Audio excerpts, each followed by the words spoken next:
ನೀವು 500 ರೂಪಾಯಿ ನೋಟ್ಗೆ ಚೇಂಜ್ ಕೇಳಕ್ ಬಂದಿದ್ದೀರಾ? ನನ್ನ ಹತ್ರ 500 ರೂಪಾಯಿ ನೋಟ್ ಇಲ್ಲ ರೀ. ನಿಮ್ಮ ಹತ್ರ ಅಲ್ಲ ರೀ, ನನ್ನ ಹತ್ರ 500 ರೂಪಾಯಿ ಇದೆ ಅಂದಿದ್ದು. ಬನ್ನಿ ATMಗೆ ಹೋಗೋಣ. ಈ ತಂಪೊತ್ನಲ್ಲಿ ATM ಬಗ್ಗೆ ಯಾಕ್ರಿ ಮಾತಾಡ್ತೀರಾ? ನೀವು 1000 ರೂಪಾಯಿ ಇಟ್ಕೊಂಡು 1.5 ಲೀಟರ್ ಕಣ್ಣೀರ್ ಸುರಿಸಿ ನಿಮ್ ಕೈಯಲ್ಲಿ ಬಿಟ್ಟು ಬೇರೆ ಇನ್ಯಾರ ಕೈಯಲ್ಲೂ ಚೇಂಜ್ ಇಸ್ಕೊಳ್ಳಲ್ಲ, ನನಗೆ ನೀವೇ ಚೇಂಜ್ ಕೊಡ್ಬೇಕು ಅಂತ ಗೋಳಾಡ್ಕೊಂಡಲ್ಲೋ ಟೈಮ್ ಬರುತ್ತೆ ಅನ್ಕೊಂಡೆ. ಆ ಟೈಮೂ ಬರ್ಲಿಲ್ಲ. ನನಗೆ ಗೊತ್ತಾಗೋಯ್ತ್ರಿ, ಇನ್ನು ಚೇಂಜ್ ಸಿಗಲ್ಲ. ಯಾಕಂದ್ರೆ ಬ್ಯಾಂಕ್ ಮುಂದೆ ಕ್ಯೂ ಖರಾಬ್ ಆಗಿದೆ ರೀ.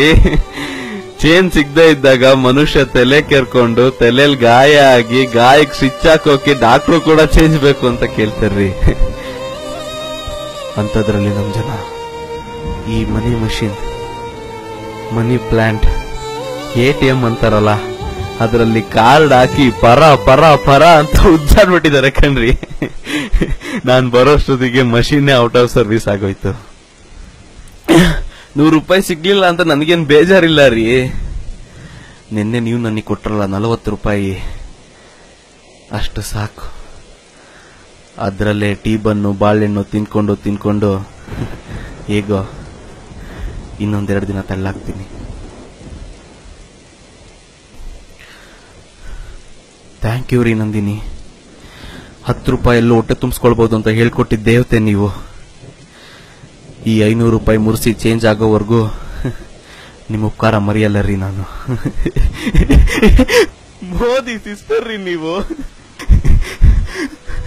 ತುಂಬಾ ನೋವಾಗುತ್ತ್ರಿ, ಆದ್ರೂ ಈ ನೋವು ಒಂಥರ ಸ್ವೀಟ್ ಆಗಿದೆ. No friends, no treat.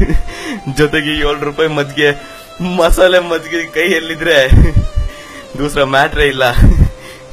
ಸ್ವಲ್ಪ ಇದೆ, ಶೇರ್ ಕೇಳ್ಬಿಡಿ. ಏ ಲೋಪರ್, ಬಾಯ್ ಮುಚ್ಚೋ. ದೇವದಾಸ್ 500 ರೂಪಾಯಿ ಚೇಂಜ್ ಇದೆಯಾ ಅಂತ ಕೇಳ್ತಿದ್ದಾನೆ. ಜನ್ಮ ಜನ್ಮದಲ್ಲೂ ಜೊತೆಗೆ ನಡೆವ ಕನಸ ಕಂಡು